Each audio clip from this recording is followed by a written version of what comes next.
পলাশির প্রান্তর থেকে 260 বছর পরে হলো নতুন করে এই দেশের মানুষ আবার জাগবে, আবার প্রতিবাদ করবে।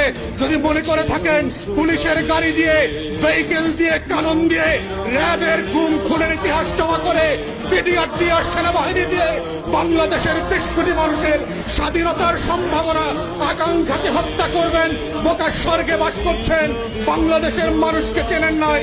তারা নতুন করে যখন জাগবে, আওয়ামী লীগের কাফন কেনার টাকা পাওয়া যাবে না, কবর দেওয়ার মাটি পাওয়া যাবে না। সেই দিন আসতেছে, সেই দিনের প্রস্তুতি নেন। ফেরাউনদের লাশ কোন নদী থেকে ডুবুরিকে দিয়ে উঠানো হয় নাই। এই ফেরাউনদের লাশও বাংলাদেশের মানুষ ডুবুরি দিয়ে উঠাবে না, কোন হুজুর জানাজা পড়বে না, কোন কবর এই লাশ নেবে না। সেই দিনের অপেক্ষায় বাংলাদেশের 20 কোটি মানুষ।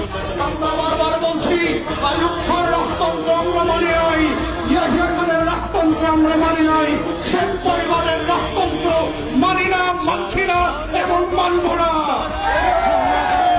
ছেলে মেয়েরা যখন ভোটার বিরুদ্ধে পাবলিক বিশ্ববিদ্যালয়গুলোতে আন্দোলন করছে, তখন আজকে মাত্র আমরা দেখলাম বরিশালে, কুমিল্লাতে, চট্টগ্রামে, ইভেন শাহবাগে আজকে পুলিশের সাজোয়া গান দিয়ে আমার দেশের তরুণ তরুণী শিক্ষার্থীদের উপরে গুলিবর্ষণ করা হচ্ছে, লাঠিচার্জ করা হচ্ছে।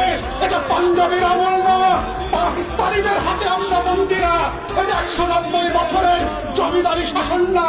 যদি কেউ মনে করে থাকে বাংলাদেশে এখনো জমিদারের শাসন চলছে, ব্রিটিশ বেনিয়ারা বাংলাদেশ দখল করে রেখেছে, আমরা প্রত্যাখ্যান করছি এবং বলে রাখছি, বাংলাদেশে গণতন্ত্রের যে লড়াই হয়েছে, সেই রক্ত দিয়ে মুক্তিযোদ্ধারা বাংলাদেশ স্বাধীন করেছে, সেই বাংলাদেশ আমরা ফেরত আনবো।